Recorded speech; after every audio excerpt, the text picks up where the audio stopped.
சரி, ஓகே. நாங்கள் தொடர்ந்து பார்ப்போம். இந்த வினாத்தாள செய்து முடிப்போம். அப்ப இதுல வந்து அடுத்தது 41வது வினா. திரட்டிய நிதியத்திலிருந்து செய்யப்படுற பிரதானமான செலவின வகைகள் 2.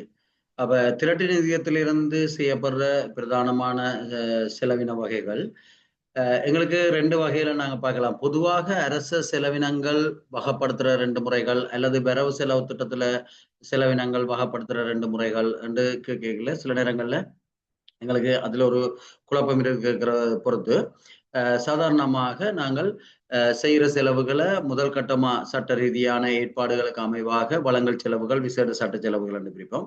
பிறகு அதுக்குள்ளேயும் வந்து நாங்கள் வரவு செலவு திட்டத்துல ஒரு செலவுகளை உட்புகுத்தேக்குள்ள நாங்கள் செலவுகளை பாகப்படுத்துற 2 முறை இருக்குது. அது வந்து நடைமுறை செலவுகள், மூலதன செலவுகள் என்று பாகப்படுத்துவோம். பொதுவாக திரட்டு நிதியத்திலிருந்து செய்யப்படுற பிரதானமான செலவின வகைகள் 2 கேட்கல. அது வளங்கள் செலவுகள், விசேட சட்ட செலவுகள் என்ற வகையீடுகள் பொருத்தமா இருக்கும். அடுத்தது திரைசேரி 77 படிவத்தின் மூலம் விநியோகிக்கப்படுகின்ற ஆணைச்சீட்டுகள் 2. அப்ப திரைசேரி 77 நிதியமைச்சர் ஆணைச்சீட்டு வழங்குறது, அவர் வழங்குற ஆணைச்சீட்டுகளுடைய விவரம் உங்களுக்கு தெரியும். பொது ஆணைச்சீட்டு, விசேட ஆணைச்சீட்டு, தேவைப்பட்டியல், இந்த 3ம் வழங்க செலவுக்காக வழங்கப்படுறது. அடுத்தது வந்து விசேட சட்ட ஆணைச்சீட்டு, பிற்சேர்ப்பு விசேட சட்ட ஆணைச்சீட்டு, இந்த 2மே வந்து விசேட சட்ட செலவுகளுக்காக வழங்கப்படுறது. முற்பண ஆணைச்சீட்டு முற்பண கணக்கு நடவடிக்கைகளுக்காக வழங்கப்படுறது. அடுத்தது எதிர்பாரா செலவு நிதிய முற்பண ஆணைச்சீட்டு, எதிர்பாரா செலவு நிதிய முற்பணத்துக்காக வழங்கப்படுறது.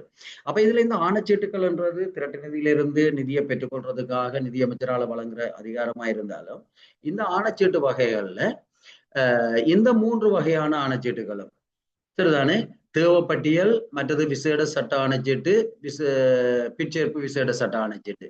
அப்ப நீங்க விசேட சட்ட செலவுகளுக்கு மேற்கொள்றதுக்காக வழங்குறதும் அது விசேட சட்ட செலவுகள், அதாவது ஒதுக்கீட்டு கணக்கோட சம்பந்தப்படாது. அடுத்தது தேவைப்பட்டியல்ன்றதும் உண்மையா ஒதுக்கீட்டு கணக்கோட நேரடியா சம்பந்தப்படாது. சரிதானே, மற்ற எல்லாமே ஒதுக்கீட்டு எங்களுடைய ஒதுக்கீட்டு அதிகார சட்டத்தோட நேரடியா சம்பந்தப்பட்டது. அப்போ ஒதுக்கீட்டு அதிகார சட்டத்தில் இருக்கிறதுக்கு நேரடியாக வழங்குற ஆணைச்சீட்டுகள், அது பொது ஆணைச்சீட்டா இருக்கலாம், அல்லது அடுத்தது வந்து பாராளுமன்றத்தால நேரடியா அனுமதிக்கப்படுற விசேட ஆணைச்சீட்டா இருக்கலாம். அது பாராளுமன்றத்தால ஒதுக்கீட்டு அதிகார சட்டத்தின் மூலம் அல்லது குறை நிரப்பு சட்டத்தின் மூலம் அனுமதிக்கப்படுது. இந்த தேவைப்பட்டியல்ன்றது உண்மையிலேயே அதோட சம்பந்தம் இல்லை. அது அமைச்சரவையால நிறுத்தி வைக்கப்பட்டது, திருப்பி கொடுக்குற ஒரு படிவமா இருக்கு, ஒரு வகை ஆணைச்சீட்டு என்று நாங்க சொல்றோம். அதே போல விசேட சட்ட ஆணைச்சீட்டும் பிற்சேர்ப்பு விசேட சட்ட ஆணைச்சீட்டும் பாராளுமன்றம் ஒதுக்கீட்டு சட்டத்துக்கு, அதாவது வளமையான முறைமைகளுக்கு மேலதிகமாக விசேட சட்டங்கள் அல்லது தீர்மானங்களின் மூலம் அனுமதிச்சிருக்கிற செலவுகள். அப்ப இந்த விசேட சட்டங்களின் மூலம் அனுமதிக்கப்பட்ட செலவுகளுக்கும் அமைச்சரவையால நிறுத்தி வைக்கப்பட்ட தொகையை கொடுக்கறதுக்கும், அப்ப இந்த 3 ஆணைச்சீட்டுகளுக்கும் எப்படி இருந்தாலும் ஞாபகத்துல வச்சிருங்க, தேவைப்பட்டியல் விசேட சட்ட ஆணைச்சீட்டு, பிற்சேர்ப்பு விசேட சட்ட ஆணைச்சீட்டு.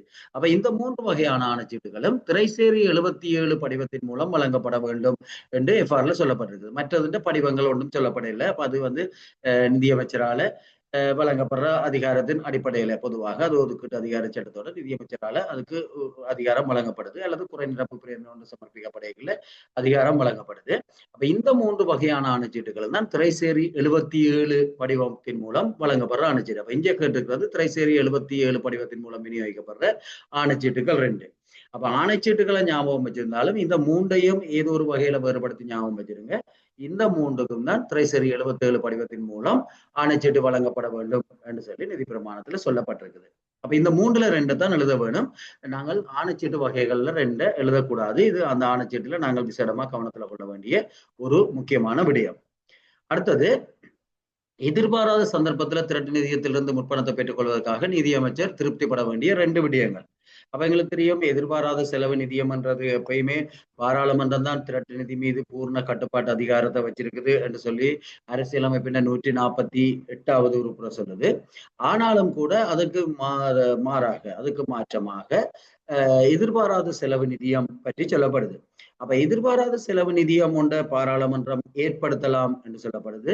அப்படி ஏற்படுத்தப்பட்டால் அதிலிருந்து அவசரமான சந்தர்ப்பங்கள்ல, அது இயற்கை அனர்த்தம் போன்ற ஒரு அவசரமான சூழ்நிலைகள்ல எதிர்பாராத செலவு நிதியத்திலிருந்து முற்பணத்தை எடுத்து அந்த செலவுகளை செய்யறதுக்காக அதிகாரம் அளிக்கப்பட்டிருக்குது அரசியலமைப்பாலேயே.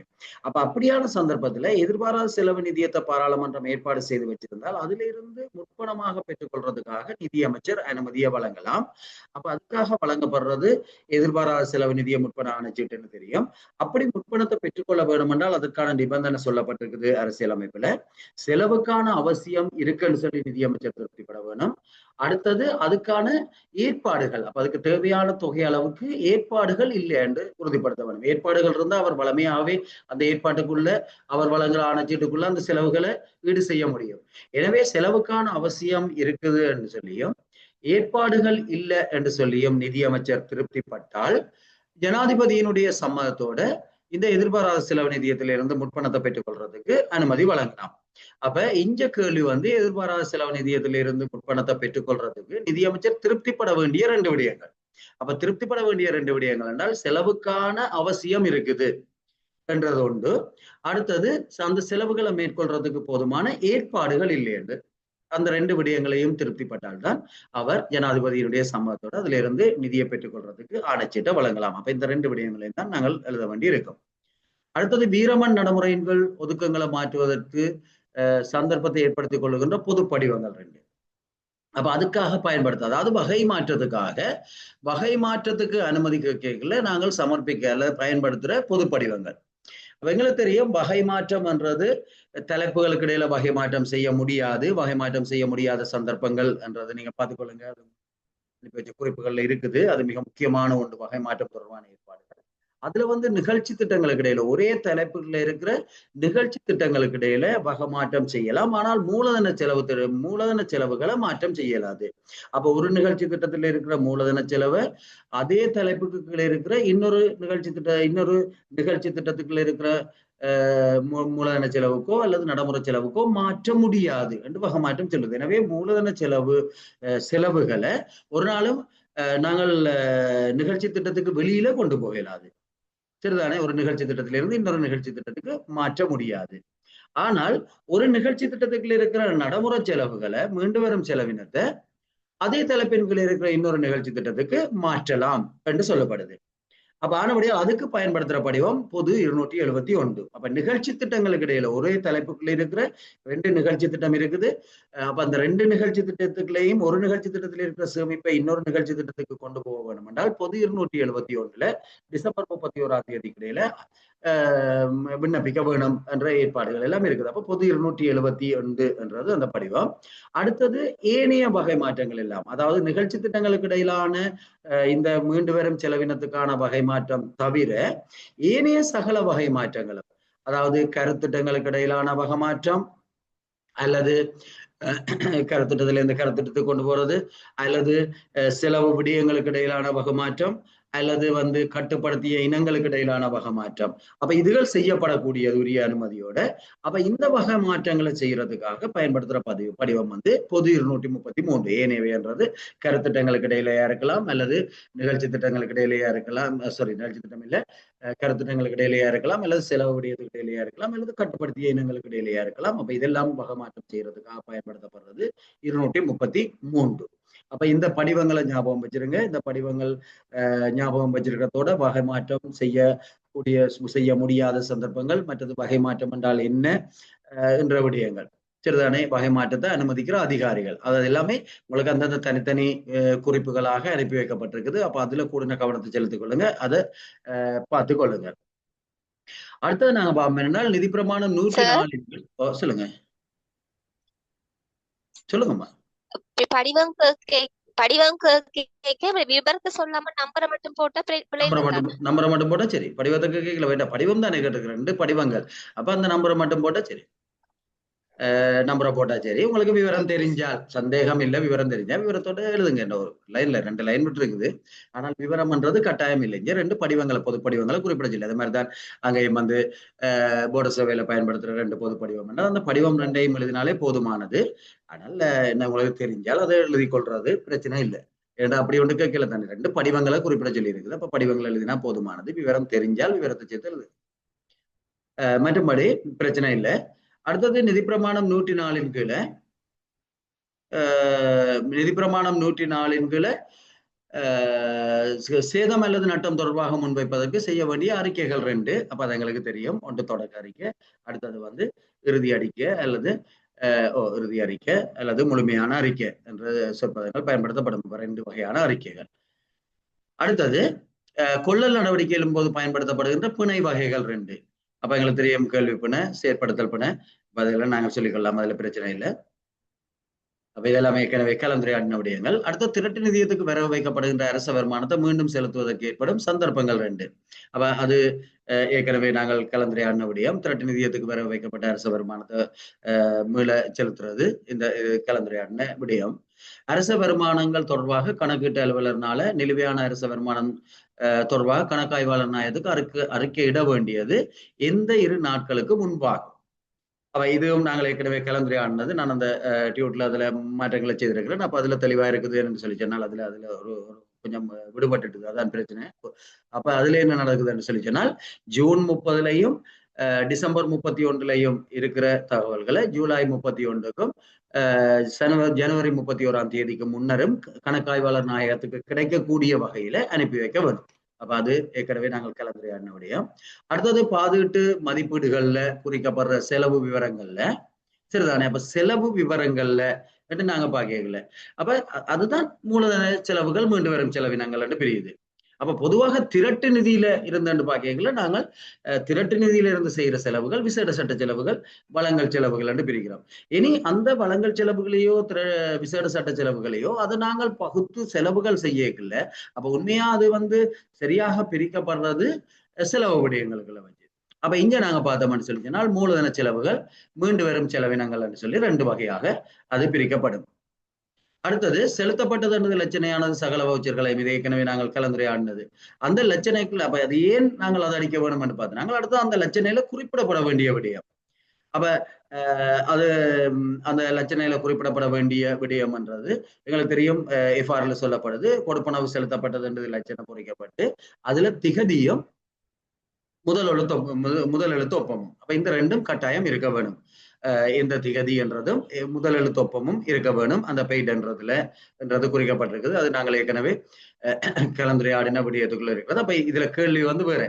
அப்ப அங்க வந்து கேட்டது வேற உண்டு, இங்க வந்து கேட்கப்படுறது என்னன்னு சொல்லி சொன்னால் அந்த அப்படி இலச்சினைக்குள்ள என்ன விடயங்கள் இருக்க வேணும், அதுக்குள்ள குறிப்பிட வேண்டிய விடயங்கள் என்ன என்றதுதான். அடுத்தது சம்பள பட்டியலின் மூலம் சம்பளத்தை செலுத்தும் போது கால இடைவெளியின் இறுதியில செலுத்தப்படாது எஞ்சி இருக்கிற பணத்தை செலவு வைக்க வேண்டிய 2 கணக்குகள். அப்ப இதுவும் நான் சொன்ன வேற ஒரு வினாண்டு வரைக்குள்ள இதான் விடு என்று சொல்லி அப்ப இங்க நாங்கள் அதை அந்த கால முடிவுல செலவு வைக்க வேண்டிய பகுதிகள் என்றது இங்க சொல்லப்பட்டிருக்குது. 14 நாட்களுக்கு பின் நம்ம மூடப்பட வேணும். இக்காலத்தில் கொடுக்கப்படாமல் இருக்கும் தொகைகள் மிக விதிப்பு கணக்கு அல்லது அரசர கணக்கு போன்ற அல்லது வேறு பொருத்தமான கணக்கு அல்ல என்றதான் இதுல சொல்லப்பட்டிருக்குது. சிறிதான சில நேரம் வைப்பு கணக்கு என்ற சொல்ல நாங்கள் பயன்படுத்தினால் அது புள்ளிகளை என்னை பொறுத்த வரைக்கும் அது சரி. ஆனால் அது ஒரு ரிஸ்க் தான். ஸ்கீம்ல போராடி திருத்துறைக்குள்ள ஸ்கீமை தானே அப்ப ஸ்கீம்ல வந்து இதுல இருந்து வினாவை எடுத்துட்டு இதைத்தான் ஸ்கீம்ல போட்டுப்பாங்க. அப்ப ஆனபடியால் மிக விதிப்பு கணக்கு அரசர கணக்கு என்றதை பயன்படுத்துறது நல்லம். ஆனால் உண்மையா பெரும்பாலும் பயன்படுத்தப்படுறது வைப்பு கணக்குல வைக்கப்படுறது. மீண்டு வரும் மற்றும் மூலதன ஒதுக்கங்கள் 2 வகையை அறிந்து கொள்ளக்கூடியவாறு செலவு விடிய இலக்கம் எவ்வாறு இடப்படுகிறது. அப்ப இந்த கேள்விக்கு நான் அப்போதைய விடிய சொன்னேன். அப்ப இந்த கேள்விக்குரிய விடிய நீங்க தயாரிச்சு கொள்ளுங்க. பொதுவாக இந்த செலவு விடிய வகுப்புகளோட பொருளியல் பகுதிகளையும் ஞாபகத்துல வச்சுக்கொள்ளுங்க. பொதுவாக எங்கள்கிட்ட இன்னொரு வினா வரைக்கல இப்ப மீண்டு வரும் செலவின பகுதிகள் 2 தருக என்றால் நாங்கள் காகிதாதி கொள்வனவு, மின்சார கொடுப்பனவு என்றெல்லாம் எழுதக்கூடாது. அப்ப நாங்கள் எழுத வேணும் இதுல இருக்கிறத எழுதினாத்தான் சரியா தான் பொருளியல் பகுதிகளாக பிரிக்கப்பட்டிருக்கு. இதுகளுக்குள்ள தான் செலவு விடயங்கள் பிரிக்கப்பட்டிருக்க. பொருளியல் பகுதிகள் என்றது இதுதான். செலவு விடயங்கள் என்றைக்குள்ளதான் அதுக்குள்ள பிரிக்கப்படுது. இப்ப ஆளுக்குரிய வேதனாதிகள் அல்லது தனிப்பட்ட வேதனங்கள் என்றதுதான் செலவு விடயம். அதுக்குதான் 10 என்ற குறியீடு. அதுக்கு பிறகு அதுக்குள்ள செலவு விடயங்கள் 3ஆ பிரிக்கப்பட்டிருக்குது. 10.01 என்றது சம்பளங்களும் கூலிகளும், 10.02 என்றது மேலதிக நேர கொடுப்பனவு, விடுமுறை தின கொடுப்பனவு, 10.03 என்றது 10.03 என்றது படிகள் என்ற ரீதியில் அது பிரிக்கப்பட்டிருக்கு. அது மாதிரி பிரியான கொடுப்பனவு 11 என்றால் 11.01 என்றது உள்நாட்டு பிரியான கொடுப்பனவு, 11/2 வெளிநாட்டு பிரியாண கொடுப்பனவு அவ்வாறு ஒவ்வொன்றும் பிரிக்கப்பட்டிருக்குது. அப்ப இதுல நாங்க பார்த்தோம்னால் இந்த இந்த இதை ஞாபகத்துல வச்சிருக்கணும். அப்ப எங்களுக்கு பொருளியல் பகுதியில் என்று கேட்கல இதுல 2 தான் சொல்லணும். இங்க கேள்வி அது அல்ல. இலக்கம் செலவுடைய இலக்கம் இடப்படுவது எவ்வாறு சரிதானே. அப்ப அறிந்து கொள்ளக்கூடியவாறு செலவுடைய விளக்கப்படுறது. அப்ப எங்களுக்கு தெரியும் செலவுடைய மீண்டு வரும் செலவுடைய வகுப்புகளுக்கான இலக்கங்கள் 10 to 17 வரைக்கும் இடப்பட்டிருக்குது. அப்ப செலவு விடயங்கள் அதன் கீழ்வார அந்த பொருளியல் பகுதியின் கீழ்வார செலவு விடிய இலக்கங்களுக்கு அதை தொடர்ந்து இலக்கங்கள் 4 இலக்கங்கள்ல குறிக்கப்படும். அதுல வந்து முதல் 2 இலக்கம் தான் இந்த பொருளியல் பகுதியின் 4 இலக்கங்கள்ல குறிக்கப்படும். எனவே முதல் 2 இலக்கங்கள் 10 to 17 வரைக்கும் உடைய உடைய செலவு விடயங்கள் வந்து மீண்டு வரும் செலவினங்களாக கருதப்படலாம். அடுத்தது வந்து 20 to 25 வரைக்கும், அடுத்தது 30 இந்த இலக்கங்கள் வந்து மூலதன செலவு விடயங்களுக்குரிய பொருளியல் பகுதியா இருக்குது. எனவே செலவு விடயத்தின் முதல் 2 இலக்கங்கள் 20 to 25 வரைக்கும் அல்லது 30 ஆக காணப்பட்டால் அது வந்து மூலதன செலவாக இருக்கும். அப்ப அந்த வகையில தான் செலவு விடயங்கள் இலக்கம் குறிக்கப்படுது. அப்ப இங்க இதை அறிந்து கொள்ளக்கூடிய மாதிரி என்று சொல்லிதான் நாங்கள் இந்த 17 10 to 17 20 to 25 30 என்றதை சொல்ல வேண்டி இருக்குது. இப்ப இதே கேள்வி வந்து இந்த மூலதன ஒதுக்கங்கள் மீண்டு வரும் செலவினங்கள் என்றதை கேட்காம பொதுவாக செலவின விடயம் எவ்வாறு இலக்கமிடப்படுது என்று சொல்லி சொன்னால் நாங்கள் பொருளிய 4 இலக்கத்துல இலக்கமிடப்படும். அதுல முதல் 2 இலக்கங்கள் பொருளியல் பகுதியை குறிக்கும் என்றதை நாங்கள் சொல்ல வேண்டியிருக்கோம். அப்ப கேள்விக்கு ஏற்ற மாதிரி அப்ப எங்களுக்கு விளங்க வேணும். ஒன்று செலவு விடயம்ன்றது 4 இலக்கங்கள்ல குறிக்கப்படுது. அதுல முதல் 2 இலக்கமும் வந்து அதுக்குரிய பொருளியல் பகுதியை குறிக்குது. அப்ப இந்த பொருளியல் பகுதியை வச்சு கொண்டுதான், அதாவது முதல் 2 இலக்கங்களை வச்சு கொண்டுதான் நாங்கள் அது மூலதன செலவா அல்லது மீண்டு வரும் செலவான முடிவெடுப்போம். அப்ப 10 to 17 வரைக்கும் முதல் 2 இலக்கங்களையும் இருக்குமா இருந்தால் அது மீண்டு வரும் செலவு. 20 to 25 வரைக்கும் அல்லது 30 முதல் 2 இலக்கமும் இருக்குமா இருந்தால் அது வந்து மூலதன செலவு. எனவே அதைத்தான் நாங்கள் எழுத வேண்டி இருக்கும்.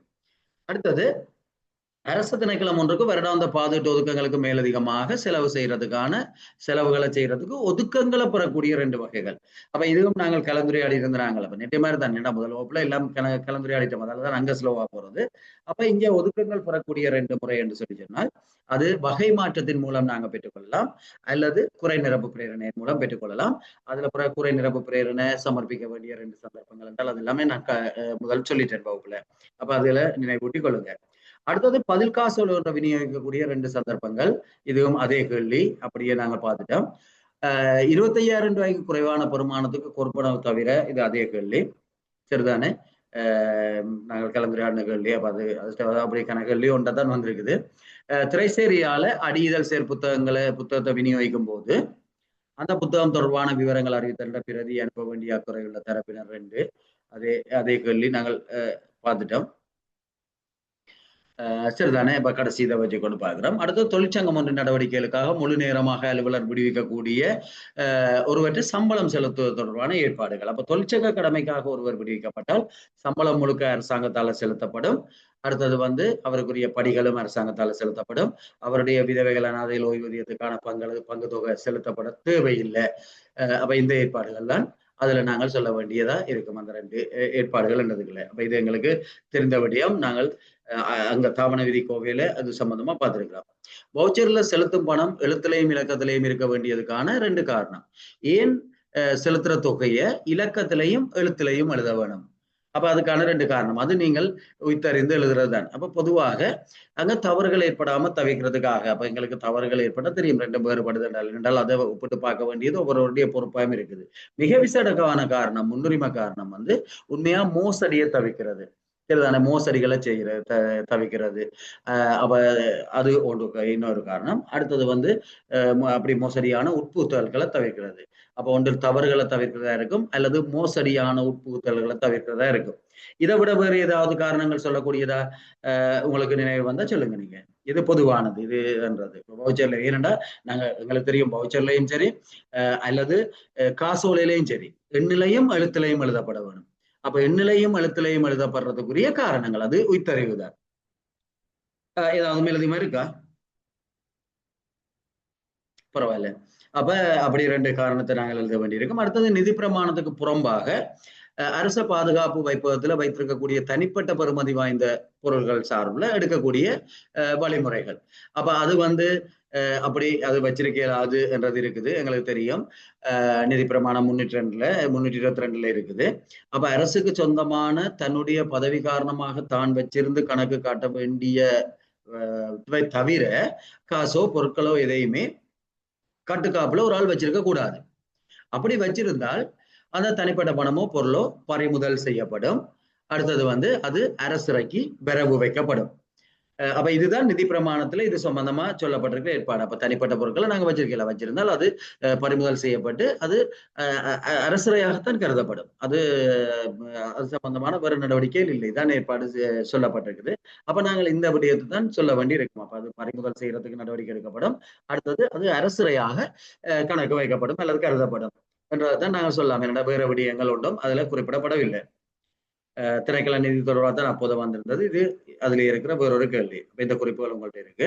அரசு ஊழியர் ஒருவருக்கு மேலதிக கட்டணம் விதிக்கப்படுவதற்கு ஏற்படுற 2 சந்தர்ப்பங்கள். ஒன்று வந்து அவர் அது ஏற்கனவே நாங்கள் பார்த்த கேள்விதான், சரிதானே, பிரச்சனை இல்லை. கொண்டு வந்து அவருக்கு மேலதிகமான கொடுப்பனவுகள் வழங்கப்பட்டிருந்தால் அல்லது வந்து அவர் கடமையின் பொருட்டு அவருக்கு ஏதாவது கடமையின் காரணமாக அரசுக்கு ஒரு நிதி இழப்பு ஏற்பட்டிருந்தால் அந்த நட்டத்தர வர்றதுக்காக நிதி இழப்பு இல்லை நட்டம் ஒன்று ஏற்பட்டிருந்தால் அரசு அலுவலர் ஒருவருடைய சம்பளம் மற்றும் கொடுப்பனவுல கழிக்கக்கூடிய சட்ட ரீதியான கழிவுகள் 5.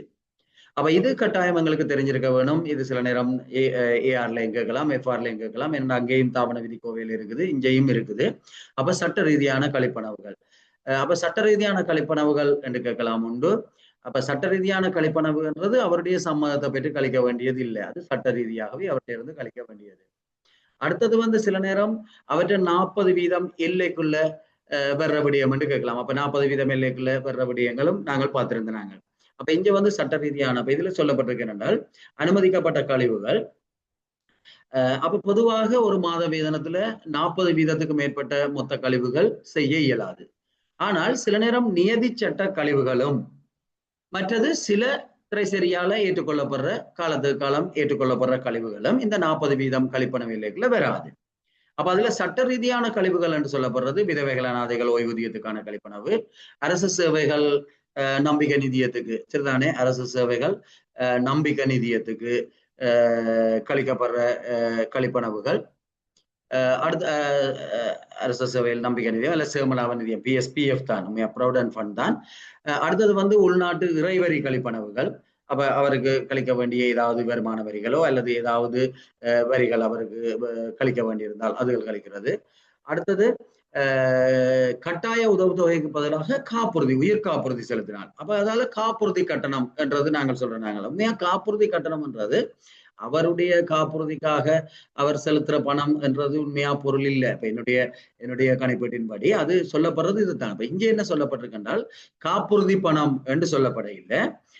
இந்த அரசு சேவைகள் சகாய நிதியம் பிஎஸ்பிஎஃப் செலுத்துறதுக்கு பதிலா அதுக்கு பதிலாக உயிர் காப்புறுதிக்கான கட்டுப்பணம் செலுத்துறதுக்காக அந்த சட்டத்துல ஒரு ஏற்பாடு இருக்குது.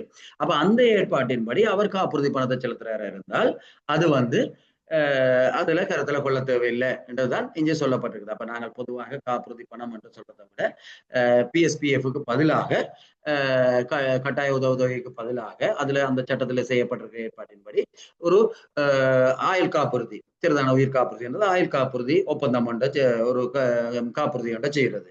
அப்ப 2ல் 1 இரண்டால் அவருக்கு ஒரு வசதிக்காக தான் செய்யப்படுது. அப்போ ஒன்றில் பிஎஸ்பிஎஃப் என்ற நிதியத்துக்குள்ள அவர் பங்களிப்பு செய்யலாம், இல்லாட்டி அந்த சட்ட ஏற்பாட்டின்படி ஒரு காப்புறுதியை அவர் செய்து கொள்ளலாம். அப்ப இதுதான் அந்த முழுமையான பதிலை தவிர நாங்கள் பொதுவாக ஆயுள் காப்புறுதிக்கு என்ற ஒரு வரியில சொல்றது அது முழுமையான பதில் இல்லை. அப்ப இந்த 4 வகையான சட்ட ரீதியான கழிப்பனவுகள் சொல்லப்பட்டிருக்குது. அப்ப இதுல ஏதாவது 2 எழுதினோம்னா எங்களுக்கு பிரச்சனை இல்லை. அப்ப விதவேலை அனாதைகள் ஓய்வூதியம், அடுத்தது உள்நாட்டு இறைவரி கழிப்பனவுகள் அல்லது அரசாங்கத்துக்கான வரி, அப்படி ஏதாவது எழுதினாலும் சரி. சட்டமுறை இல்லாத கழிப்பனவுகள் 40% எல்லைக்குள்ள கணிப்பீடு செய்யறதில்லை. எங்களுக்கு தெரியும். விழா முற்பண அறவீடு, வேதன முற்பண அறவீடு, அரைச்சம்பளம் முழுச்சம்பள அறவீடுகள் அல்லது மேலதிகமாக செலுத்திய தொகையை அறவிடுற மிகை கட்டண அறவீடுகள், அடுத்தது வீடமைப்பு கடன் அது அறவுறதில்லை. அடுத்தது தேசிய வீடமைப்பு ஆணையாளரால் அறிவிக்கப்பட்ட தொகைகள், அது வீடமைப்பு கடனோடு சம்பந்தப்பட்டது, அது அறவுறதில்லை. அடுத்தது காப்புறுதிக்கான கட்டணங்கள், அது 40% இதுக்குள்ள கணிக்கப்படுறதில்லை. அடுத்தது உலோகூர் சீமாட்டி கடன் நிதியத்துக்கான கட்டுப்பணம். அப்ப பாருங்க, இந்த காப்புறுதி கட்டணங்களை பொறுத்த வரைக்கும் 40% எல்லைக்குள்ள கணிக்கப்பட தேவையில்லை என்றதுக்கு நாங்கள் சும்மா காப்புறுதி என்று சொல்றது சரி. ஆனால் சட்ட ரீதியான கழிப்பனவு என்றது காப்புறுதி அல்ல. சரிதானே? சட்ட ரீதியான கழிப்பனவுக்குள்ள கொண்டே நாங்கள் காப்புறுதியை சொல்லிடாது. சரிதானே? அப்ப பொதுவாக ஓமுத்திர வரி அதுகள் எல்லாமே அதுக்குள்ள நாங்கள் கருத்துல கொள்ள தேவையில்லை. இப்ப எங்களுக்கு தெரியும் 25,000 ரூபாய்க்கு மேற்பட்ட தொகை என்று சொல்லி சொன்னால் சம்பளத்துல முத்திரைக்கு அறவிடப்படுது 25 ரூபா. அப்ப அதுகள் எல்லாமே இறைவரி கொடுப்பனவுகள். அப்ப அதுகள் எல்லாமே நாங்கள் இதுக்குள்ள கருத்துல அரசாங்கத்துக்கு செலுத்துற வரிகள் நாங்கள் கருத்துல கொள்ள தேவையில்லை. அடுத்தது லோகூர் சீமாட்டி நிதியத்துக்கான கட்டுப்பணம். லோகூர் சீமாட்டி நிதியம் என்றது நான் உங்களுக்கு சொல்லியிருந்தேன் நினைக்கிறேன், ஏதோ ஒரு சந்தர்ப்பத்தில் சொன்ன மாதிரி ஞாபகம் இருக்குது. அது ஒரு தனியான நிதியம், அரச ஊழியர்களுக்கு கடன் வழங்குறதுக்காக ஏற்படுத்தப்பட்டிருக்கிற நிதியம். அது ஒரு தனியாரால ஏற்படுத்தப்பட்டு அரசாங்கத்தால் அங்கீகரிக்கப்பட்ட ஒரு நிதியம்.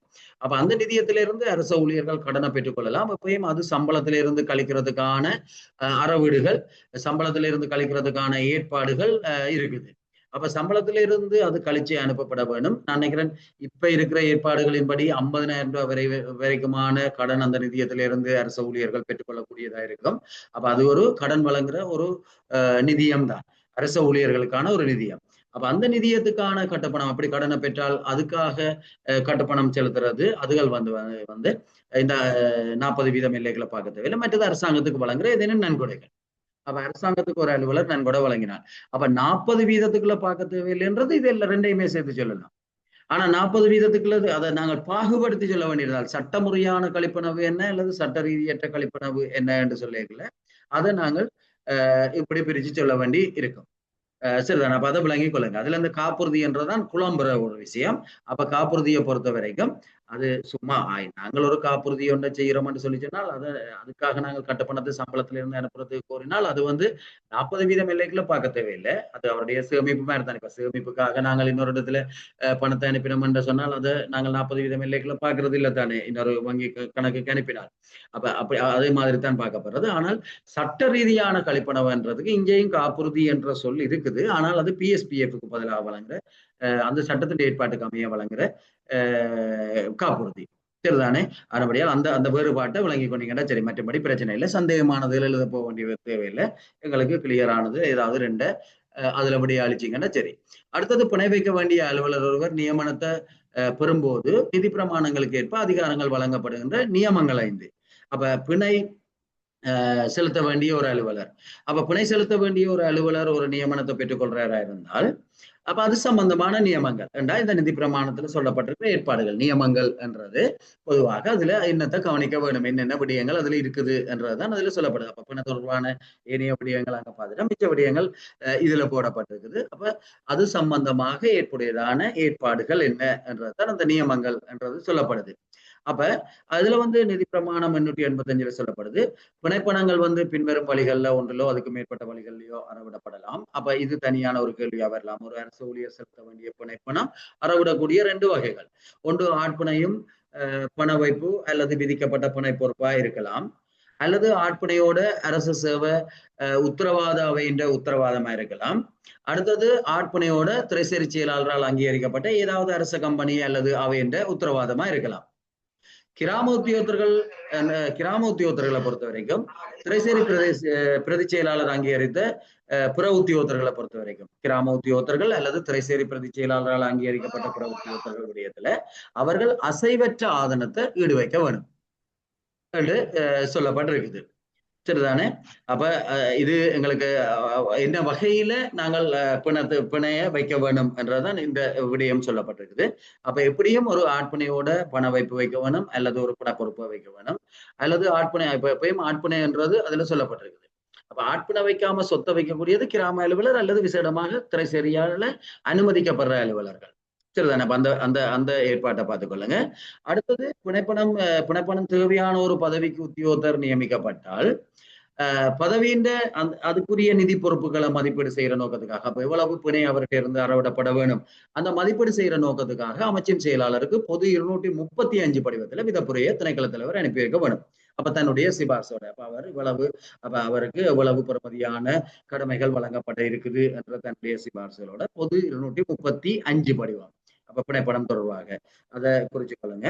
அமைச்சின் செயலாளர் தன்னுடைய தீர்மானத்தை ஆட்பண படிவத்தோட திருப்பி வழங்குவார். அப்ப அந்த தீர்மானத்துல எவ்வளவு பிணைப்பண தொகை அறவிட வேணும் என்றதையும் என்ன முறையில பணம் செலுத்தப்பட வேணும் என்றதையும் அவர் சொல்லியிருப்பார். அப்பதான் அவர் எடுக்கிற தீர்மானம். அப்ப எவ்வளவு பிணைப்பணம் என்ன முறையில அந்த பணம் செலுத்தப்பட வேணும் பிணைத்தொகை அவரால் சொல்லப்பட்டிருக்கும். அதோட ஆட்பணையும் சமர்ப்பிக்க வேணும். அப்ப ஆட்பணை கடிதமும் சமர்ப்பிக்கப்படும், அந்த படிவத்தையும் சமர்ப்பிக்கப்படும் என்று சொல்லப்பட்டிருக்குது. அப்ப உத்தியோகத்தினால பூர்ணப்படுத்தப்பட்ட ஆட்பணை படிவம் உத்தரவாத முறையோ ஏதோ அதில் சொல்லப்பட்ட பிணைகளோட 1 மாதத்துக்குள்ள அமைச்சின் செயலாளருக்கு திணைக்கள தலைவரால் அனுப்பி வைக்கப்பட வேணும். அப்ப அந்த கடிதம் 1 மாதத்துக்குள்ள அமைச்சின் செயலாளரால் அனுப்பி வைக்கப்பட வேணும். அந்த பிணைப்பணம் இந்த பரஸ்பர உத்தரவாத அவையினூடாக செலுத்தப்படுமா இருந்தால் திணைக்கள தலைவர் உரிய ஆவணங்களை அந்த அவையின் செயலாளருக்கு அனுப்பி வைக்க வேணும்.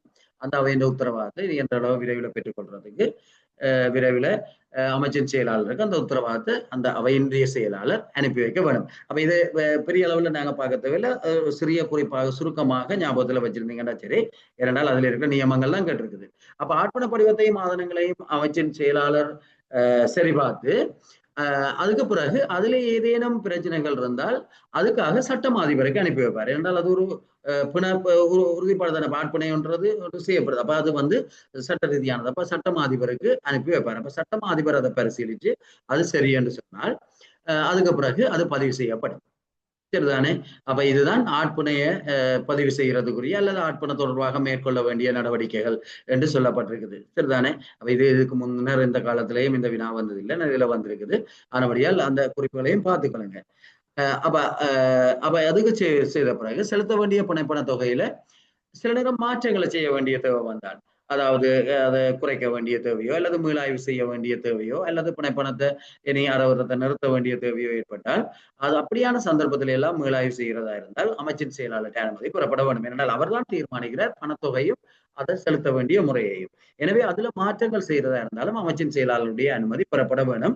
அது புதிய நியமனத்துக்கு வராது, பிறகுதான் அது வரும். அது பொதுவான நிபந்தனைகள் எல்லாமே சொல்லப்பட்டிருக்குது. கம்பெனி ஒன்றின் உத்தரவாத முறை மூலம் செலுத்திய பிணைப்பண தொகையில செய்யப்படும் குறைப்பு முறையின் அடுத்த புதுப்பித்தல் தேதியில இருந்துதான் செயல்வளவுக்கு பெற வேண்டும். ஏனென்றால் அவர்கள் குறிப்பிட்ட காலத்துக்கு ஒருக்கத்தான் அந்த பணமுறையை கொடுப்பார்கள். எனவே அது அடுத்த புதுப்பித்தல் தேதியில இருந்துதான் செயல்வளவுக்கு வரும், அமைச்சின் செயலாளரால் மீளாய்வு செய்யப்பட்டாலும். அப்ப இந்த விடயங்கள் தான் பிணைப்பணம் தொடர்பாக நிதி பிரமாணத்தில் இருக்கிற விடயங்கள். சரிதானே? அப்ப ஒன்று சுமாருக்கா மேலோட்டமா பார்த்துக்கொள்ளுங்க, அல்லது இல்ல விலங்கியல் தானண்ட விட்டுக்கொள்ளுங்க. ஏனென்றால் இதுகள் கொஞ்சம் சிரமமான விடயங்கள். ஆனா அப்படி இல்லை, 1-2 பார்த்துக்கொள்ளுங்க. ஏன்னா ஒரு மார்க்ஸ் 2 மார்க்ஸுக்கு அல்லது சில நேரம் பல்தேர்வு வினா வரைக்குள்ள இந்த விடயத்தை இப்படி ஒன்று இருக்குது என்று பார்த்துக்கொண்டோம் என்றால் இப்ப சில விடயங்கள் இருக்குது நிதி பிரமாணங்கள்ல இவ்வாறான விடயங்கள். அப்ப இதை ஒரு வாட்சிங் என்றால் ஓரளவுக்கு விளங்கிக் கொள்ளக்கூடிய இருக்கும். அப்ப அதுல இருக்கிற ஏதாவது விடயங்கள் இதுதான் பொதுவாக பிணைப்பணம் தொடர்பான ஏற்பாடுகள். சரிதானே? அப்ப இதைத்தான் நாங்கள் அதுல சொல்ல வேண்டி இருக்கும். அடுத்தது சிகாஸ் மென்பொருளின் கீழ் தயாரிக்கப்படுகிற வங்கி கணக்கு கூட்டில உள்ளடக்கப்படுற குறிப்பு வகைகள் 4. இப்ப சிகாஸ் என்றது பாவனையில இல்லை, நான் நினைக்கிறேன் அதுக்கு பதிலாக என்ன பயன்படுத்தப்படுது? இக்மிஸா?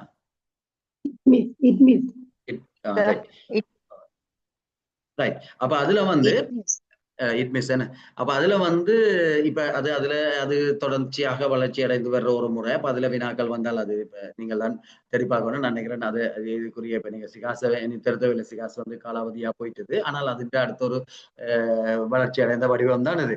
அவை இப்ப இனி எதிர்காலத்துல எல்லா அரசு சேவையும் இந்த வடிவத்துக்கு போராண்டபடியால் அப்ப அதுல இப்ப நாங்கள் சகல நடவடிக்கைகளையும் ஒருங்கிணைக்கக்கூடிய வகையில தான் அந்த இது அறிமுகப்படுத்தப்பட்டிருக்குது.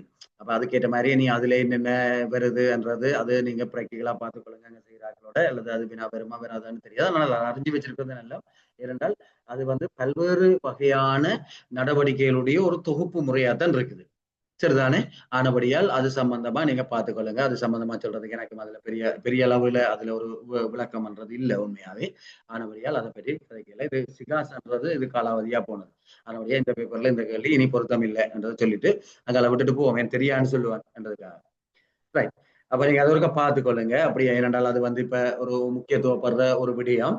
ஆனபடியால் அதுல என்னென்ன செய்யலாம், என்ற அதுல என்ன என்ன விடயங்கள் உள்ளடக்கப்பட்டிருக்குது என்றதை ஒரு அறிஞ்சு கொள்றது நல்ல சரிதானே.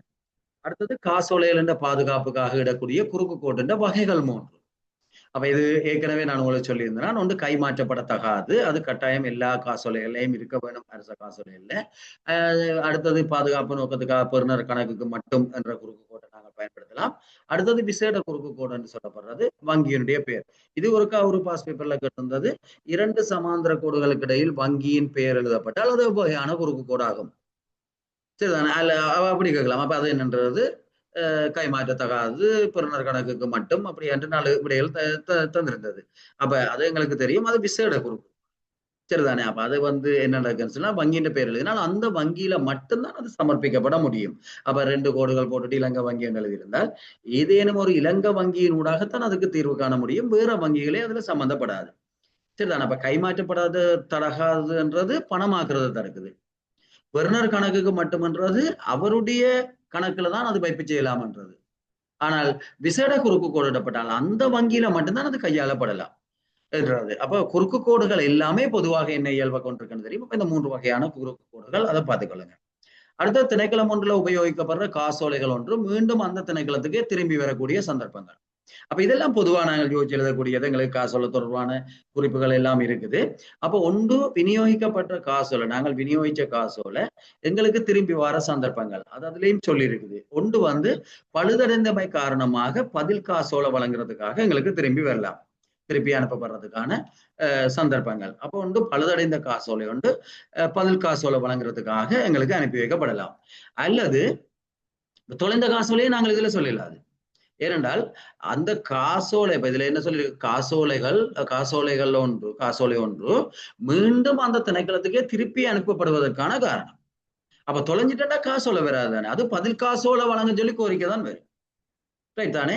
அப்ப காசோலை ஒன்று திரும்பி வர சந்தர்ப்பங்கள் என்றால் ஒன்று பழுதடைந்தமை காரணமாக கால நீடிப்பு செய்யறதுக்காக வரலாம், பழுதடைந்தமை காரணமாக அதுக்கு பதில் காசோலை கோரி வரலாம், அல்லது காலம் அதுக்குரிய செல்லுபடி காலம் முடிவடைந்தமை காரணமாக கால நீடிப்பு செய்யறதுக்காக வரலாம், அல்லது நாங்கள் யாருக்கு அனுப்பினமோ அவர் அந்த காசோலையை பொறுப்பேற்காம திருப்பி அனுப்பலாம். அப்ப காசோலை கொண்ட ஒரு ஆள் பொறுப்பேற்காம திருப்பி அனுப்புவார் என்றால் தனக்கு வேணாம்னு சொல்லலாம் தானே. அவர் அப்படி ஒரு ஆள் சொன்னார்ன்னு சொல்லி சொன்னார். சரிதானே. அப்ப அப்படியான சந்தர்ப்பத்துல நாங்க பார்த்தோம்னு சொல்லி சொன்னால் காசோலை ஒன்று பொறுப்பேற்காம திரும்பி வந்தால் என்ன செய்யறது என்றதும் எங்களுக்கு தெரிஞ்சிருக்க வேண்டிய ஒரு விடயம். வங்கி கணக்குகள் தொடர்பான விடயத்தில் இருக்குது. அப்போ ஒரு ஆள் காசோலை பொறுப்பேற்கல என்றால் தனக்கு வேணாம்னு சொல்லி சொன்னால் அப்ப அப்படியான சந்தர்ப்பத்துல நாங்கள் அவருக்கு கொடுக்கல. அப்ப அதை நாங்கள் திணைக்களத்தின் பெயர்ல தான் நாங்கள் அதை போட வேண்டிய அவர் வேணாம்னு சொல்லி சொன்னால் நாங்கள் ஒன்றில் அவர் என்ன நோக்கத்துக்காக நன்கொடையாத்தாரன்னு ஒன்று இருக்குது. இது வேணாமண்டு மறுக்கிறதுன்றது அவர் காசோலிய பொறுப்பேற்கல என்றால் நாங்கள் வைப்பு கணக்குல வச்சிருந்துட்டு அவருக்கு ஒரு நாள் கொடுக்க வேண்டி வரும். அல்லது அவர் அதை பொறுப்பேற்க மறுத்தால் சில நேரங்கள்ல எங்களுக்கு பொறுத்த வரைக்கும் இன்னொரு வழிமுறை இருக்குது. சாதாரணமாக ஒருவருடைய காசோலையை நாங்கள் ரத்து செய்ய வேண்டிய சந்தர்ப்பம் வந்தால் சரிதானே. இப்ப பதில் காசோலை வழங்குறது அது 2 சந்தர்ப்பத்துல துளைஞ்சால் அல்லது பழுதடைஞ்சால் அது சம்பந்தமா நான் காலமா சொல்லியிருந்தேன். அடுத்தது சில நேரங்கள்ல காசோலை என்ற செல்லுபடி காலத்தை நீடிக்கிறது, அது சம்பந்தமா நாங்கள் ஏற்கனவே கலந்துரையாடினாலும் பாருங்க. அடுத்தது சில நேரங்கள்ல அந்த காசோலை ரத்து செய்யப்பட வேண்டிய சந்தர்ப்பம் வந்தால் அப்போ ஒரு காசோலையை நாங்கள் ரத்து செய்து பதில் காசோலை வழங்குவோம், அது தொலைந்த காசோலை விடயத்துல. அப்ப என்ற காசோலை என்ற கொடுப்பனவை நிறுத்துறோம் தானே. அல்லது சில நேரம் நாங்களே அது தவறான காசோலை என்று ரத்து செய்தோம், காசோலையை ரத்து செய்தோம்னு சொல்லி சொன்னால் அது திணைக்கள தலைவர்கிட்ட பேர்ல நாங்கள் அதை வேற எடுக்க வேண்டியிருக்கும். ஏனென்றால் திருப்பி நாங்கள் அதை எடுக்க வேண்டி இருக்கும். அப்ப அந்தந்த சந்தர்ப்பங்கள்ல மேற்கொள்ள வேண்டிய நடவடிக்கை வங்கி கணக்குகள் தொடர்பான குறிப்புகள்ல இருக்குது. அப்ப அதை கொஞ்சம் கிளியரா பார்த்துக்கொள்ளுங்க. ஏனென்றால் இந்த காசோலை தொடர்பாக இந்த நான் சொன்ன விடயங்கள்ல வினாக்கள் மாறி மாறி வந்து கொண்டிருக்குது. அப்ப அதை பார்த்தீங்கன்னா அதுல 1 புள்ளி 2 புள்ளி என்றது வரும். அப்ப அப்படித்தான் ஒவ்வொரு விடயங்களாக நாங்கள் 1 புள்ளி 2 புள்ளியாக சேர்க்க வேண்டி இருக்குது. சரிதானே. அப்ப எங்களை பொறுத்த வரைக்கும் உரியவர் திருப்பி அனுப்பிக்கல, அவற்றை பேர்ல நாங்கள் பற்றி சீட்டை போட வேண்டியிருக்கும். அவர் அதை இல்லைன்னு சொல்லிக்கல. அல்லது சில நேரம் நாங்கள் ஒரு காசோலையை ரத்து செய்துட்டு அது நாங்களே காசோலையை ரத்து செய்யறோம்னு சொல்லி சொன்னால் அதை திருப்பி அதை முழுமையாகவே இல்லாம செய்யறோம். இல்லாம செய்து பதில் காசோலை வழங்கினா பிரச்சனை இல்லை. ஆனால் பதில் காசோலை வழங்கப்படாமல் கொடுப்பனவுகள் நிறுத்தப்படுற சந்தர்ப்பத்துல அப்ப அதை நாங்கள் கொடுப்பனவு நிறுத்தப்பட்டது இனி பதில் காசோலை வழங்கப்படாதுன்னு சொன்னால் அது உண்மையிலேயே நாங்கள் செலவா காட்டிட்டோம். ஆனால் அது செலவே இல்லை. சரிதானே. அப்ப அப்படியான சந்தர்ப்பத்தில் அது நாங்கள் வரவா எடுக்கணும். அப்ப திணைக்கள தலைவர்கிட்ட பேர்ல நாங்கள் பற்றிச்சீட்டை போட்டுதான் அதை வரவா எடுக்க வேண்டி இருக்கும். சரிதானே. அப்ப அதை பார்த்துக்கொள்ளுங்க. வங்கியில பணம் இல்லாம திரும்பாது ஏன்னு சொல்லி சொன்னால் திணைக்களம் ஒன்றினால் விநியோகிக்கப்பட்ட இப்ப நீங்க சொல்ற காசோலை ஒன்று அதே திணைக்களத்துக்கு அதே அவர் வரைந்தவருக்கு திரும்பி வரதுக்குரிய சந்தர்ப்பத்தில் அது சரி. ஆனா அதை நாங்க இங்க எழுதினா பிள்ளை என்னன்னு சொல்லி சொன்னால் அரசு திணைக்களம் எதுவும் வங்கியில பணம் இல்லாம காசோலை எழுதிடாது. எனவே அப்படி எழுதவே இல்லாமல் அந்த காரணத்தால திரும்பி வராது தானே. ஆனபடியால் வங்கியில பணம் இல்லைன்னு சொல்லி திரும்பி வரையலாது. வேணுமென்னு சொல்லி சொன்னால் அதுல ஏதும் தவறுகள் காரணமாக காசோலையில தவறுகள் காரணமாக திரும்பி வர்றதுக்கு சந்தர்ப்பம் இருக்கு. பணம் இல்லைன்னு சொல்லாம நாங்கள் அதை கேட்கலாம். என்றால் காசோலையில எதுவும் தவறுகள் இருந்தால் அது திருப்பி அந்த திணைக்களத்துக்கு அனுப்பி வைக்கிறதுக்கு சந்தர்ப்பம் இருக்கலாம். ஆனால் பிரதானமான 3 விடயங்கள் இந்த விடயங்களை தான் இருக்கும். அப்ப 2 கேட்கல பொதுவாக கூடுதலாக மறுக்கப்பட்டு திருப்பி அனுப்பி வரந்தானே சார். அதான் மறுக்கப்பட்டு திருப்பி அனுப்புறதுன்றதான் அந்த ஏதாவது தவறுகள் காரணமாக சரிதானே. இப்ப வங்கியால மறுக்கப்படுறது. ஆனா பணம் இல்லைன்னு நாங்கள் நேரடியா சொல்லலாது. சரிதானே. ஏதாவது தவறுகள் காசோலையில இருக்கிற தவறுகள் காரணமா உதாரணத்துக்கு வங்கி கணக்கை கையால அனுமதிக்கப்பட்டவர்கள் கையொப்பமிடாம விடுறதோ அது இந்த பொறுப்புகளுக்கு போல அல்லது சில நேரம் தொகை எழுத்துலையும் மண்ணிலையும் வேறுபட்டிருந்தால் அதான் இப்ப தவறுகள் என்று சொன்னோம்னால் அதுக்குள்ள இப்ப என்னாவது காசோலையில இருக்கிற தவறுகள் காரணமா திருப்பி வரலாம். அதையும் நாங்கள் இதுல சேர்த்துக்கொள்ளலாம். ஆனால் ஒரு நாளும் பணம் இல்லை என்ற காரணத்தால திரும்பி வர அது பொதுவாக காசோலை ஒன்று வங்கியால மறுக்கப்படுற சந்தர்ப்பங்கள் என்று கேட்டால் அப்படியும் கேட்கலாம். அப்ப காசோலை ஒன்று வங்கியால மறுக்கப்படுற சந்தர்ப்பங்கள் என்று சொல்லி சொன்னால் அது திணைக்களத்தை சொல்லித்தானே. அரசு திணைக்களம் என்ற சொல்லில்லாட்டி அது சரி. அப்ப அப்படியான சந்தர்ப்பத்துல வங்கியில பணம் இல்லாம இருக்கலாம் அல்லது காசோலையில தவறுகள் இருக்கலாம் அல்லது உரியவர் அதுல ஒப்பமிடாம இருக்கலாம். அப்படியான காரணங்களை நாங்கள் சொல்லலாம். ஆனால் அரச காசோலை அண்டைகள்ல நாங்கள் அதை தவிர்த்துக் கொள்ள வேணும். கேள்விகளை கொஞ்சம் கிரகிச்சுதான் நாங்கள் அதுக்கு சரியான விடைகளை அணுக வேண்டி இருக்கும். இல்லைன்னு சொல்லி சொன்னால் சில நேரங்கள்ல பிழைக்கும். அதான் சார் மறக்கப்படுற காசோலையும் அவங்க இப்ப திருப்பி அனுப்புறது இல்லையா? அதுக்காண்டி நோட் தானே அனுப்புறாங்களே. அது நோட் அனுப்புறாங்க. ஆனால் இப்ப எங்கட இதுல இருக்கிறதின்படி அது திருப்பி அனுப்பப்படுற காசோலை என்று நாங்கள் எடுக்கலாம். ஆனால் அப்படியே எடுக்கலாம். அவர்கள் வச்சுக்கொண்டு இப்ப அதுக்குரிய இதைத்தான் அனுப்பினோம். ஆனால் அந்த திருப்பப்படுற காசோலை என்றது வங்கியால மறுக்கப்பட்டுட்டுது என்றதான. அப்ப அது எங்களுக்கு காசோலை வரையிலேயே தவிர அந்த தகவல் வருது. அதை வச்சுக்கொண்டு நாங்கள் நடவடிக்கை எடுக்கிறோம். ஆனால் இப்ப அது தனியாருக்கு சில நேரம் சரி. இப்ப பொதுவாக சில நேரம் இருக்குது வங்கி கணக்கணக்க கூற்று. அப்ப வங்கி கணக்கணக்க கூற்று என்றது வங்கி கணக்கணக்க கூற்று ஒரு நாங்கள் செய்கிறது காசீட்டு மீதியையும் வங்கி மீதியையும் இணக்கப்படுத்துறதுக்காக. அப்ப காசீட்டு மீதியில நாங்கள் உண்மையா செய்த வரவுகள் செலவுகள் எல்லாம் இருக்கும். அப்ப அந்த மீதி தான் உண்மையா வங்கி மீதியா இருக்க வேணும். ஆனால் அப்படி இருக்கிறதுக்கான சந்தர்ப்பம் இல்லை. அப்ப அதால நாங்கள் என்ன செய்யறோம் என்றால் அது ரெண்டும் சமப்படுகுதா ஏன் வித்தியாசப்படுதுன்றத காரணத்தை கண்டுபிடிக்கிறதான் வங்கி மீதியை கொண்டு காசீட்டு மீதியோட ஒப்பிடு செய்யறது இணக்கம் செய்யறது. அப்ப சில நேரங்கள்ல கேட்கலாம் என்றால் அரசு திணைக்களம் ஒன்றுண்ட வங்கி கணக்கணக்க கூற்றுல இந்த மீதியும் வங்கி மீதியும் வித்தியாசப்படுறதுக்கான காரணங்கள் 2 தருக என்று கேட்டால் அப்ப உண்மையா பிரதானமா வித்தியாசப்படுறதுக்கான காரணங்கள் அங்க மாற்றப்படாத காசோலைகள் இருக்கும். சரிதானே. அப்ப மாற்றப்படாத காசோலைகள்ன்றது நாங்கள் காசீட்டுல செலவா வச்சிருப்போம். ஆனால் வங்கிக்கு நாங்கள் யாருக்கு காசோலை கொடுத்தோமோ அவர் இன்னும் கொண்டே வங்கியில மாத்த இல்லை. வங்கியில மாத்தினா தானே வங்கி அதை தன்னுடைய கணக்குக்கு எடுத்திருக்கும். எனவே மாற்றப்படாத காசோலைகள் அந்த காசு வங்கியில இருக்கும். ஏன்னா இன்னும் கொண்டு போய் மாத்த இல்லை தானே. ஆனால் நாங்கள் காசீட்டுல அதை குறைச்சுதான் வச்சிருப்போம். எனவே காசீட்டு மீதியோட நாங்கள் மாற்றப்படாத காசோலை என்ற மீதியை கூட்டினா தான் வங்கி மீதியோட சமப்படுத்தலாம். ஏன்னா வங்கி மீதி எங்களுக்கு கூட காட்டும், காசீட்டு மீதி குறைச்சு காட்டும். ஏன்னா நாங்கள் அதை செலவை காட்டிட்டோம். எனவே நாங்கள் காசு மீதியோட மாற்றப்படாத காசோலைகளை கூட்ட வேணும். அடுத்த 2வது பிரதானமான காரணம் இப்படி வித்தியாசப்படுறதுக்கு தேராத காசோலைகள் அல்லது வசூலிக்கப்படாத காசோலைகள். அதாவது நாங்கள் கொண்டே வங்கியில வைப்பு செய்திருக்கிறோம். அப்ப எங்களுக்கு ஒரு காசோலை கிடைச்சிருக்குது, நாங்கள் ரிசீட் போட்டு எடுத்திருக்கிறோம். அப்ப நாங்க காசு புத்தகத்துல வரவா காட்டியிருப்போம். காசீட்டுல நாங்க வரவா காட்டிட்டோம். ஆனால் வங்கிக்கு சமர்ப்பிச்சாச்சுது, வங்கி இன்னும் அதை வரவா எடுக்கல, இன்னும் அது கிளியர் பண்ணி முடியல. அப்ப இப்ப என்ன நடக்கும் என்றால் நாங்கள் காசீட்டுல மீதியை கூட்டி வச்சிருப்போம், எங்களுக்கு வரவு வந்துடுது. ஆனால் வங்கியில அந்த காசோலை இன்னும் கணக்கெடுக்கப்படாமை காரணமாக வங்கி மீதி குறைச்சு காட்டும். அப்ப நாங்கள் என்ன செய்ய வேணும் என்றால் நாங்கள் கூடத்தானே வச்சிருக்கிறோம். அப்ப காசீட்டு மீதியிலிருந்து வங்கி மீதியை சமப்படுத்துறோம் என்றால் காசீட்டு மீதியிலிருந்து நாங்கள் தேராத காசோலைகளோட பெறுமதியை கழிக்க வேணும். சரிதானே. அப்ப மாற்றப்படாத காசோலைகளோட நிரலை நாங்கள் கூட்டி தேராத காசோலைகளோட நிரலை கழிச்சோம் என்றால் அந்த ரெண்டும் தான் வித்தியாசத்துக்கு காரணம் என்றால் வங்கி மீதியோட சமப்பட வேணும். அப்படியும் சமப்படையில் என்றால் அப்ப பிரதானமான ரெண்டு காரணங்கள், காசட்டு மீதியும் வங்கி மீதியும் சமப்படாமைக்கு பிரதானமான ரெண்டு காரணங்கள், ஒன்று வந்து மாற்றப்படாத காசோலைகள் இருக்கிறது, அடுத்தது தேராத காசோலைகள் இருக்கிறது. சில நேரம் அதையும் தாண்டி அது சமப்படையில் என்றால் வேற காரணங்கள் இருக்கலாம். ஒன்று தவறுகள் இருக்கலாம். அப்ப தவறுகளை கூட நாங்கள் ரெண்டு வகையா பிரிக்கலாம். ஒன்று வங்கி தவறா இருக்கலாம், அல்லது எங்களுடைய தவறா இருக்கலாம். சரிதானே. அப்ப இந்த தவறுகளை நாங்கள் சீர் செய்யக்கூடிய இருக்கும். அப்ப எவ்வளவு வித்தியாசப்படுதுன்னு பார்த்து எல்லாத்தையும் நாங்க செக் பண்ணி ஏதோ ஒரு தவறு, நாங்கள் சில நேரம் ஒரு காசோல 5000 ரூபாய்க்கு எடுத்திருப்போம், வங்கி வந்து அதை 500 ரூபாண்டு தன்னுடைய கணக்குக்கு எடுத்திருந்தால் அது வங்கி தவறு, அதை நாங்க மாத்திக்கொள்ள வேண்டி இருக்கும். அல்லது நாங்கள் சில நேரம் 500 ரூபாய்க்கு தான் உண்மையா செக்க கொடுத்துட்டு காசட்டுல தவறுதலாக 5000 ரூபாய் எழுதியிருந்தோம் என்றால், எழுதி கழிச்சிருந்தோம் என்றால் அது எங்களுடைய தவறு, நாங்கள் திருத்திக் கொள்ள வேணும். அப்ப அப்படியான தவறை நாங்கள் கண்டு அதை சீர் செய்யறதுக்கு நடவடிக்கை எடுக்கலாம். அப்ப தவறுகள் ஏற்படுறதுக்கு வாய்ப்பு இருக்குது. அடுத்தது வந்து இன்னொரு காரணம் இருக்குது, சில நேரம் நேரடி வைப்புகள். வங்கியில நேரடியா வைப்பு செய்திருக்கலாம், அந்த தகவல் எங்களுக்கு தெரியாம இருந்தால். அப்ப வங்கியில வந்து எங்கட மீதியை கூட காட்டும், ஆனால் காசு எடுக்க அதை நாங்கள் வரவா எடுத்திருக்க மாட்டோம். அப்ப நேரடி வைப்புகள் தாக்கம் செலுத்தலாம். அப்ப இதுகள் வந்து அரசு திணைக்கள கணக்குக்கும் வங்கி கணக்குக்கும் ஒரு மாற்றம் ஏற்படுறதுக்கான சந்தர்ப்பங்கள் இருக்கலாம். ஆனால் இதுக்கு மேலதிகமாகவும் அதுல இருக்கிற காரணங்கள் இருக்குது எங்களுக்கு. நாங்கள் பார்த்தோம்னு சொல்லி சொன்னால், ஒன்று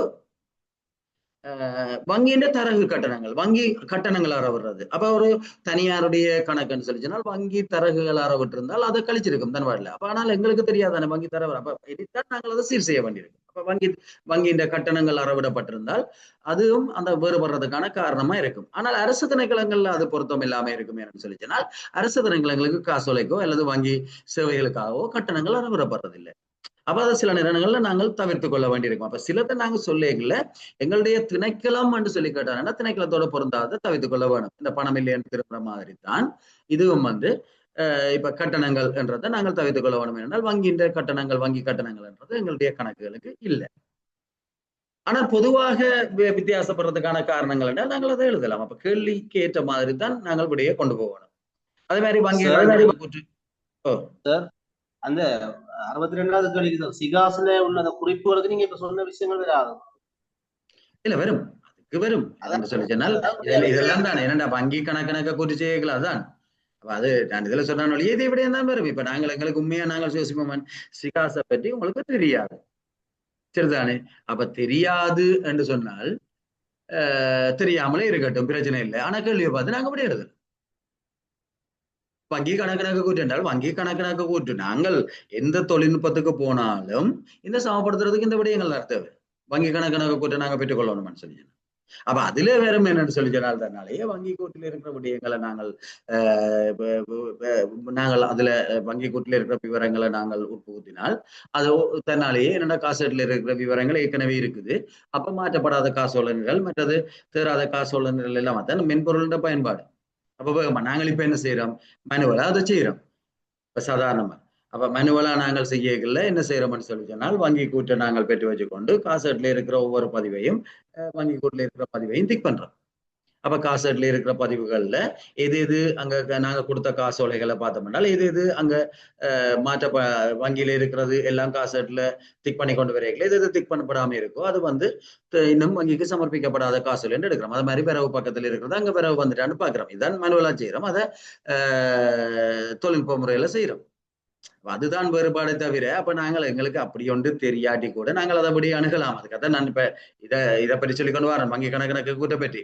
அது வேறுபட்ட ஒன்று, சிகாசை பற்றி நாங்கள் கதைக்கல, ஆனால் அதே தான் வரவணும், சரிதானே. அப்ப அப்படியே நாங்கள் அப்படி அளிக்கலாம். உள்ளடக்கப்படுற ஆனா குறிப்பு வகைகள் 4ன்றது.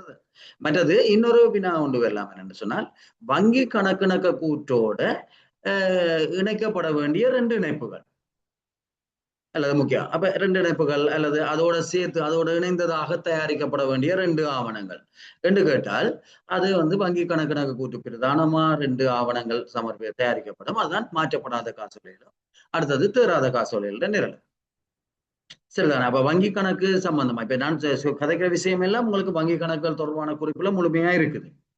அப்ப அதை பார்த்துக்கொள்ளுங்க. அப்ப கூடுதலாக உங்களுக்கு தரப்பட்ட குறிப்புகள் எல்லாமே மிக மிக முக்கியமான கூடுதலாக வினாக்களுக்கு வர குறிப்புகள்லாம் தந்திருக்கிறேன். மற்றது தராத சில விடயங்கள் நாங்கள் இதுல கலந்துரையாடி இருக்கிறோம். சில நேரங்கள்ல இயலுமண்டா நான் ஒரு முயற்சியை செய்யறேன்னு சொல்லி நேரம்ன்றது சரியான பிரச்சனையா இருக்குது. ஆனாலும் இயலுமண்டா இன்னொரு முயற்சியை செய்து பார்க்கலாம் என்று சொல்லி சொன்னால் இதுலயும் அதுலயும் வராத முக்கியமான பகுதிகள் வினாக்கு வரக்கூடும் என்ற பகுதிகளை நான் ஒரு குறிக்கொண்ட உங்களுக்கு தயாரிச்சு தரதுக்கு முயற்சி செய்யறேன். சரியா? முயற்சி செய்யறேன்னு சொல்லிட்டு வகுப்பு முடிச்சோன்னா பிறகு எனக்கு பார்த்தால் நாளைக்கு விடிய ஒரு மெசேஜ் இருக்கும் சார், அந்த அதை அனுப்பலைண்டு. அது அல்ல முயற்சின்றது சும்மா சம்பிரதாயத்துக்கு சொல்ற மாதிரி யோசிச்சுட்டு இருக்கு. சரியா? அப்ப அதை பார்ப்போம். மற்றபடி எங்களுக்கு ஓரளவுக்கு வினாக்கள்ல வர்றதுன்ற பெரும் பகுதியானது எல்லாமே நாங்க கவர் பண்ணிட்டோம். சரிதானே? இனி இதுக்கு மேல அங்கால இருக்கிற அதுக்காக நாங்கள் எஃப்ஆர் முழுக்க பார்க்கல, அதுக்குரிய காலவாசமும் இல்லை, அப்படி நாங்க பார்க்கல. அது என்னோட எஃப்ஆர்ல இங்கேயோ இருந்து ஒரு கேள்வி எடுக்கல. நாங்கள் இப்ப இவ்வளவு 60 கேள்வியில ஒரு கேள்வியை இங்கேயோ ஒரு மூலையில இருந்து எடுக்கல. அதுக்காக நாங்கள் அது எல்லாத்தையுமே பார்க்கக்கூடிய காலவாசம் இல்லை. இனியும் கூட நீங்க அதுகளை கொஞ்சம் தவித்துக் கொள்ளுங்க நீ தேடுறத. சரிதானே? நீ போய் அங்க இங்க தேடி அதுக்குள்ள போய் சில நேரம் ஒரு விடயத்தை எஃப்ஆர்ல இங்க இருக்குன்னு தேடுறதுக்கே நீங்க நியாயமான நேரத்தை செலவழிக்க வேண்டி இருக்கு. அப்படி இல்லாம 2 சுகமான வழிகளை கையாளுங்க. என்னன்னு சொல்லி சொன்னால், ஒன்று அப்படியான ஏதாவது வினாக்கள் வந்தால் ஓரளவுக்கு எனக்கு அனுப்பி வைங்க. 7 சொல்லி சொன்னால் நான் அந்த வினாக்களுக்குரிய இதை திருப்பி அது வகுப்புல இனி இல்லாட்டியும் அதுக்குரிய குரூப்ல அது சம்பந்தமான குறிப்புகளை பதிவிடுறதுக்கு நடவடிக்கை எடுக்கணும். எனக்கும் இருக்கும். இது முதலாவது வழி. அது சில நேரம் பயனளிக்கலைன்னு சொல்லி சொன்னால் நானும் தானே என்ன செய்யறது, பயனளிக்கலைன்னா 2வது வழி, அதை விட்டு சரிதானே? அப்ப இதுதான் நாங்கள் மேற்கொள்ளக்கூடிய ஒரு வழிமுறையா இருக்கும். அப்ப இந்த விடயங்களை பார்ப்போம். இதுக்கு மேலே நாளைக்கும் நீங்க நாள் முழுக்க இருக்கணும். நாங்கள் இதோட வகுப்புகளை முடிப்போம். ஆனால் இன்னொரு பேப்பர்லயும் ஒரு கொஞ்சம் விடயங்கள் இப்ப இதுல இல்லாத தவறுபட்ட சில விடயங்கள் இருக்குது. நான் அதையும் உங்களுக்கு அனுப்பி வைக்கிறதுக்கு நடவடிக்கை பேப்பர்ல அது ஒரு பேப்பர்ன்ற ஒரு பகுதி மட்டும். அப்ப அதையும் நான் அனுப்பி வைக்கிறேன். அது சில நேரம் சில கேள்விகள் ஒன்று கொண்டு ஒரே மாதிரி கேள்விகள் திருப்ப வரது. எஃப்ஆரை பொறுத்த வரைக்கும் நீங்கள் நடந்த பாஸ் பேப்பர் எல்லாம் அது இந்த எல்லா எக்ஸாமையும் எடுத்து தோத்தீங்கன்னாலும் பெரும்பாலான கேள்விகள் ஒரே விடயம் தான் திருப்பி வரும். ஏனென்றால் அதான் முக்கியத்துவமாக கவனம் செலுத்தப்படுற பகுதிகள். அப்ப அந்த வகையில என்னை பொறுத்த வரைக்கும் உங்கள்ட்ட இருக்கிற குறிப்புகள் மற்றது இதுல நாங்கள் பார்த்தது ஓரளவுக்கு மேலோட்டமாக ஒரு ஞாபகப்படுத்துற ஒரு விடயமே தவிர, அப்ப இப்படித்தான் எக்ஸாம் பெறும்ன்றது. அப்ப அவ்வளவு பெரிய தூரத்துக்கு கடுமை இல்லை. ஆனா கடுமை என்றது 60 கேள்வியில 2 கேள்வி எங்களுக்கு தெரியல, 4 கேள்வி தெரியல, 5 கேள்வி இல்லைன்றதுக்காக அதை கடுமையான யோசிக்க தேவையில்லை. அது புறக்கணிக்கக்கூடியது. சரிதானே? ஆனபடியால் பொதுவான கண்ணோட்டத்துல நீங்க பாத்தீங்கன்னா எஃப்ஆரோ ஏஆரோ ஒரு அவ்வளவு கஷ்டமானது இல்லை. எங்களுடைய ஒரு அளவான முயற்சி, ஒரு போட்டி பரீட்சைக்கு தோற்றம் என்ற அளவுல இருக்க வேண்டிய முயற்சின்ற ஒரு அளவு இருக்குதானே, அந்த அளவு முயற்சி இருந்தாலே இலகுவாக நாங்கள் புள்ளிகளை பெற்றுக்கொள்ளக்கூடிய ஒரு விடயமாகத்தான் இருக்குது. சரிதானே? இனி நாங்க பார்த்து கொண்டு போறது கொஞ்சம் கொஞ்சம் கூடிக்கொண்டு போகும் பிரச்சனை. சரிதானே? இப்ப அது இல்லை. இப்போ சில நேரங்கள்ல இப்ப இதுல இருக்கிறத விட எங்களுக்கு தெரியும் அலுவலக முறைமைகள், அலுவலக முகாம என்று போகைகள் அது வரையறை இல்லாது. அலுவலக முகாமத்துவம்ன்றது அது எத்தனையோ வருஷமா பட்டப்படிப்புக்குரிய ஒரு விடயமாவும் இருக்குது. அப்ப அதுல கணக்க விடயங்கள் இருக்கும். ஆனால் அதுல ஓரளவுக்கு முக்கியத்துவமாக கூடுதலா வர விடயங்களை பார்ப்போம். அதுல பெரும்பாலான கேள்விகள் பிரச்சனை இல்லாம இருக்கும். ஒரு சில மயக்கமான கேள்விகள் அதுல அதிகமா இருக்கும். அப்ப அந்த விடயத்தையும் நாங்க புரிஞ்சுக்கலாம். அப்ப பாஸ் பேப்பர் சிஏல நாங்க கணக்க விஷயங்களை புரிஞ்சு கொள்ளலாம். மற்றது ஒரு நாள்ல இப்ப சாதாரணமா இது உண்மையிலேயே நாங்கள் திட்டமிட்டு இருந்தது நேரடியாக ஒரு வகுப்பு செய்யறதுதான். இப்படித்தான் கன பேர் கேட்டு இருந்தது. எனக்கு ஒரே ஒரு முறை அனுபவம் இருக்குது. நேரடியாக நாங்கள் ஒரு வகுப்பு செய்திருந்த நாங்கள் அதுல ஒரு 100 வரையான ஆட்கள் கலந்து கொண்டிருந்தவர். அப்ப அது 3 நாள் தொடர்ச்சியா ஒரு வகுப்பு செய்திருந்தனால அப்படி ஒரு திட்டமிட்டது. அது சரி வரையில்லை என்றால் பல்வேறு காரணம். ஒன்று நேர பற்றாக்குறை, அடுத்தது பல இடத்துல இருந்து இருக்கிறார்கள் இதுல இணைஞ்சிருக்கிறதும் படி. அப்ப அதுக்கு மாற்றிடத்தான் இதை செய்தது. அப்ப அப்படி ஒரு வகுப்பு நடந்திருந்தால் நாங்கள் இன்றைக்கு பார்த்த உலக விடயங்கள்ல அரைவாசி விடயம் தான் பார்த்துப்போம்.